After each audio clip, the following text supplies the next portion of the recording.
I've had the chance to see money from every angle imaginable. And you know what? The most valuable thing I've taken away from all of it isn't some complex financial formula or trading strategy. It's something much simpler, but infinitely more powerful. It's learning how to handle my own finances, spotting the patterns that were holding me back, and finally breaking free from them. So today, I want to walk you through some of the most common money habits that quietly drain people's potential and share what I've learned about moving past them. These aren't just abstract concepts. They're real patterns I've seen again and again, both in my own life and in the lives of people around me. Let's start with something that changed everything for me. It's this idea of paying yourself last. I first came across this in Robert Kiyosaki's book Rich Dad, Poor Dad, and honestly, it felt like someone had turned on a light in a room I didn't even know was dark. Robert breaks down how people handle their bills into two completely different approaches, and the difference between them is striking. The first approach is what most people do without even realizing it. Your paycheck arrives and immediately it starts flowing out. Rent gets paid. Phone bill gets handled. Subscriptions go through. You fund your weekend plans, grab what you need, and then, if there's anything left at the end of the month, maybe you save it. Maybe. But often, there's nothing left to save at all. The second approach flips this completely on its head. It's what financially successful people tend to do, and it's beautifully simple. They pay themselves first. Before anything else happens, before a single bill gets touched, they take at least 10% of their income and move it directly into savings. They treat it exactly like paying a bill, because in a way, they are. They're paying their future self. When you do this, something powerful happens. You're guaranteeing that no matter what else occurs that month, you're building something for yourself. You're not hopping there might be money left over. You're making it a certainty.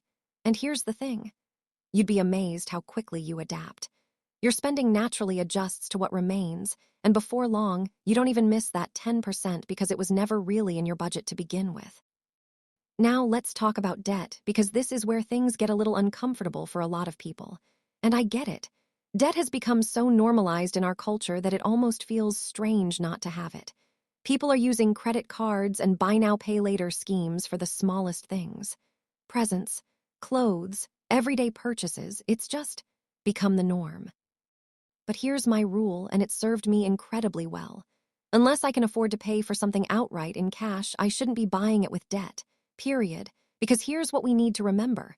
Credit card companies are businesses, and they're designed to profit when we struggle with our finances. That's their model. The average credit card interest rate sits around 22%. Think about that for a moment. 22%. That completely wipes out any rewards or cashback benefits they're dangling in front of you if you're carrying a balance.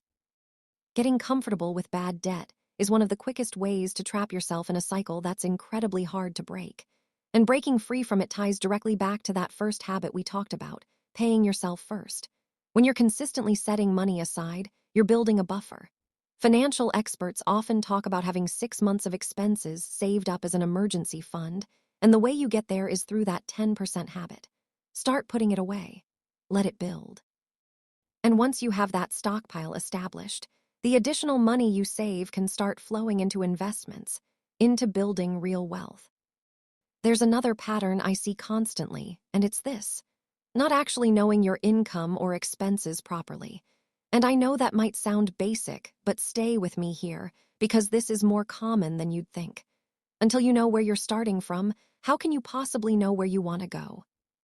There's this phenomenon called lifestyle inflation, and it's insidious. Your spending rises right alongside your income. The more you make, the more you spend. It becomes this endless cycle. Make more money, buy a bigger house, buy a nicer car, upgrade everything. And suddenly you're making twice what you used to, but you're not actually any wealthier. You're just spending more. The people who truly build wealth, who actually become financially free, they do something different. They know their numbers. They understand their assets and their liabilities. They have clear goals about where they want to be financially, and they've mapped out the steps to get there. And because they have this clarity, they're far more likely to actually achieve it than people who just fantasize about money without any concrete understanding of how to acquire it or manage it.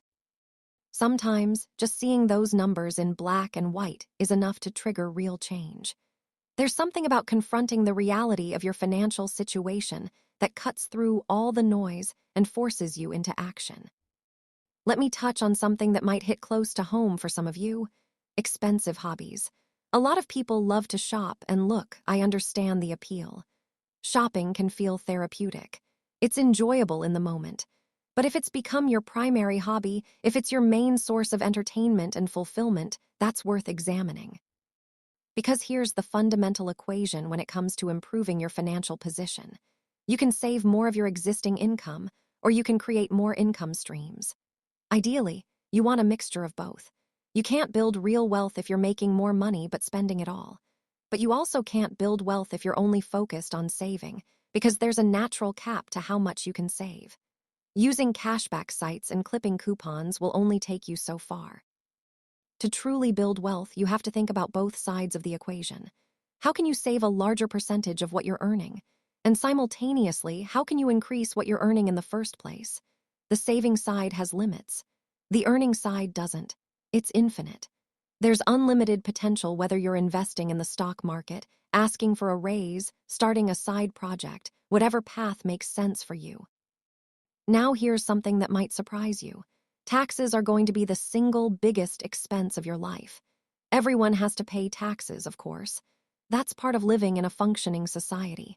But here's where it gets interesting. Many people just accept whatever tax bill comes their way without questioning whether there might be legal ways to reduce it. Wealthy people. They understand tax structures. They know about corporate advantages and investment accounts that shelter income. They hire advisors who help them minimize their tax obligations legally. And if you want to get ahead, one of the most effective things you can do is understand tax rules that work in your favor. Things like ISAs or Roth IRAs, investment accounts that protect your dividends and profits from taxes. Or operating under certain business structures that offer legitimate advantages. And look, even if you're someone who believes in paying higher taxes, even if that's genuinely aligned with your values, it still doesn't hurt to understand the rules. Because if you can legally reduce your tax bill, you could redirect that money toward causes you deeply care about, toward things that directly align with what matters to you, instead of letting someone else decide where it all goes. When you start building up savings, when you have that buffer we talked about earlier, that's when you want to start thinking about investing. You want your money working for you instead of sitting idle, and you want to diversify those investments so you can weather whatever life throws at you. But here's what you absolutely want to avoid: leaving significant money in a bank account beyond what you need for immediate access. Because inflation is real, and it means you're essentially losing money every year just by letting it sit there. I personally keep a mixture of safer investments and riskier ones I'm willing to potentially lose, and I'm always looking at different strategies as my situation evolves. There's always going to be a reason why you can't invest right now. Not enough time, not enough money, don't know where to start. But the truth is, the longer you wait, the harder you'll have to work later to achieve the same results. Time is one of your greatest assets when it comes to building wealth, and every day you delay is a day you're giving up. Breaking these patterns isn't about perfection. It's about awareness, about seeing these habits for what they are and making small, consistent changes that compound over time. That's how real financial freedom gets built. Not through one dramatic decision, but through a series of better choices, repeated over and over until they become your new normal.